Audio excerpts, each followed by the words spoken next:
ভাই গো, ভিডিওতে লাইক দিলে ভাই টেহা না কেনা আঙ্গু মাগুলার ভিডিও লাইক শেয়ার করে দেন না ভাই, মনে থেকে খুশি হইতে ভাই। আসসালামু আলাইকুম প্রিয় ভিউয়ার্স, কেমন আছেন সবাই? আশা করি সবাই ভালো আছেন। ওয়াজি ইটিং এএসএমআর ইউটিউব এবং ফেসবুক পেজ থেকে সবাইকে স্বাগত জানিয়ে শুরু করছি আজকের ভিডিও।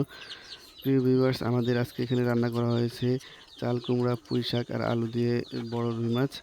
আর আমার বাম পাশে রয়েছে কিছু বাইন মাছ, এগুলো ভাজি করা হয়েছে, শুকনা ভাজি। তো এগুলো দিয়ে আজকে খাওয়া শুরু করেছি। প্রিয় ভিউয়ার্স, যারা আপনারা আমাদের ভিডিও দেখতেছেন ফেসবুক বা ইউটিউব থেকে, সবাই আমাদের দয়া করে একটু লাইক এবং শেয়ার করবেন, আর আমাদের চ্যানেলটাকে সাবস্ক্রাইব করবেন, ফেসবুক পেজটাকে ফলো দিয়ে আমাদের সাথে থাকবেন, আমাদেরকে সাপোর্ট করবেন। সবার কাছে এই প্রত্যাশায় চালিয়ে যাচ্ছি। সবাই ভালো থাকবেন, সুস্থ থাকবেন। আল্লাহ হাফেজ। আসসালামু আলাইকুম রহমতুল্লাহ।